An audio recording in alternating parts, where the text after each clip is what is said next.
ಎಲ್ಲರಿಗೂ ನಮಸ್ಕಾರ. ಇವತ್ತು ಈವ್ನಿಂಗ್ ಸ್ನ್ಯಾಕ್ಸ್ಗೆ ಒಂದು ಕಡಲೆ ಬೀಜನ ನೆನೆಸಿ ಮತ್ತು ಕಡಲೆ ಎರಡನ್ನೂ ನೆನೆಸ್ಬಿಟ್ಟು ಒಂದು 6 ಅವರ್ಸ್ ಆದರೂ ನೆನೆಸ್ಕೋಬೇಕು. ನೆನೆಸ್ಬಿಟ್ಟು ಒಂಚೂರು ನೀರು ಹಾಕಿ ಒಂದು ಸ್ವಲ್ಪ ಸಾಲ್ಟ್ ಹಾಕಿ ಬೇಯಿಸ್ಕೊಂಡಿದ್ದೀನಿ. ಇಲ್ಲಿ ಈ ಬೇಯಿಸ್ಕೊಂಡಿರ್ತಕ್ಕಂಥ ಕಡಲೆ ಬೀಜ ಮತ್ತು ಕಡಲೆನ ನಾವು ಈವ್ನಿಂಗ್ ಸ್ನ್ಯಾಕ್ ಆಗಿ ತೊಗೋಬೋದು.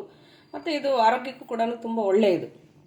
ಯಾಕಂದರೆ ಇದರಲ್ಲಿ ಒಳ್ಳೆ ನ್ಯೂಟ್ರಿಯೆಂಟ್ಸ್ ಇರುತ್ತೆ ಮತ್ತು ಕಡಲೆ ಬೀಜದಲ್ಲಿ ಕೂಡ ದೇಹಕ್ಕೆ ಬೇಕಾಗಿರ್ತಕ್ಕಂಥ ಪೌಷ್ಟಿಕಾಂಶಗಳೆಲ್ಲ ಇರುತ್ತೆ. ಜೊತೆಗೆ ಕಡಲೆ ಬೀಜ ಅನ್ನೋದು ಬಡವರ ಬಾದಾಮಿ. ಹಾಗಾಗಿ ಇದನ್ನು ಬೇಯಿಸಿ ಒಂದು ಕಡೆಗೆ ಇಟ್ಕೊಂಡಿದ್ದೀನಿ. ಈಗ ಇದನ್ನು ಸಲಾಡ್ ಮಾಡೋಣ. ಸಲಾಡ್ ಮಾಡಲಿಕ್ಕೆ ಒಂದು ಬೌಲ್ ತೊಗೊಂಡು ಇದಕ್ಕೆ ನಿಮಗೆ ಎಷ್ಟು ಬೇಕೋ ಅಷ್ಟು ಕ್ವಾಂಟಿಟಿ ಈ ಬೇಯಿಸಿರ್ತಕ್ಕಂಥ ಕಾಳುಗಳನ್ನ ಹಾಕ್ಕೋಬೇಕು. ಈ ಹಾಕಿರ್ತಕ್ಕಂಥ ನೆನೆಸಿರೋ ಕಾಳುಗಳಿಗೆ ಒಂದಷ್ಟು ಹಸಿ ಈರುಳ್ಳಿ ಚಾಪ್ ಮಾಡಿರ್ತಕ್ಕಂಥ ಈರುಳ್ಳಿ ಹಾಕಿದ್ದೀನಿ. ಮತ್ತು ಒಂದಷ್ಟು ಹಸಿ ಟೊಮ್ಯಾಟೊ. ಇದಕ್ಕೆ ಬೇಕಾಗಿರ್ತಕ್ಕಂಥದ್ದು ಇನ್ನೊಂದು ಉಪ್ಪು. ಈಗ ಇದಕ್ಕೆ ಒಂಚೂರು ಖಾರದ ಪುಡಿ ಹಾಕ್ತಾಯಿದ್ದೀನಿ, ಒಂಚೂರು ಧನಿಯಾ ಪುಡಿ ಒಳ್ಳೆ ಫ್ಲೇವರ್ ಕೊಡುತ್ತೆ.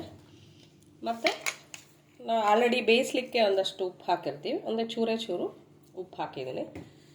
ಕೊನೆಯದಾಗಿ ಇದಕ್ಕೆ ನಾವು ಕೊತ್ತಂಬರಿ ಸ್ಪ್ರಿಂಕಲ್ ಮಾಡಿಕೊಂಡು ಮಿಕ್ಸ್ ಮಾಡಿಕೊಂಡು ಇದು ಈವ್ನಿಂಗ್ ಸ್ನ್ಯಾಕ್ ಆಗಿ ಕನ್ಸಂಪ್ಷನ್ ಮಾಡ್ಬೋದು. ತುಂಬ ಒಳ್ಳೆಯ ಆಹಾರ ಇರುತ್ತೆ. ಜೊತೆಗೆ ನ್ಯೂಟ್ರಿಯೆಂಟ್ ಫುಡ್ ಕೂಡ ಇದು.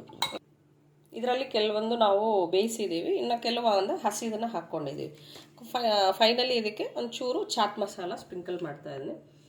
ಈ ಥರ ಸ್ಪ್ರಿಂಕಲ್ ಮಾಡ್ಕೊಂಡು ತಿನ್ನೋದ್ರಿಂದ ಈವ್ನಿಂಗ್ಗೆ ಒಳ್ಳೆ ಸ್ನ್ಯಾಕ್ಸ್ ಆಗುತ್ತೆ. ಆರೋಗ್ಯವನ್ನು ಚೆನ್ನಾಗಿ ಕಾಪಾಡ್ಕೋಬೋದು. ಈ ಥರದ ಇನ್ನಷ್ಟು ವಿಡಿಯೋಗಳಿಗೆ ನಮ್ಮ ಚಾನಲ್ನ ಸಬ್ಸ್ಕ್ರೈಬ್ ಮಾಡಿ. ಮತ್ತು ಈ ಚಾಟ್ನ ನೀವು ಕೂಡ ಟ್ರೈ ಮಾಡಿ ನೋಡಿ ಹೆಂಗೆ ಬಂದಿದೆ ಅಂತ ಕಾಮೆಂಟ್ ಬಾಕ್ಸಲ್ಲಿ ತಿಳಿಸಿ. Thank you.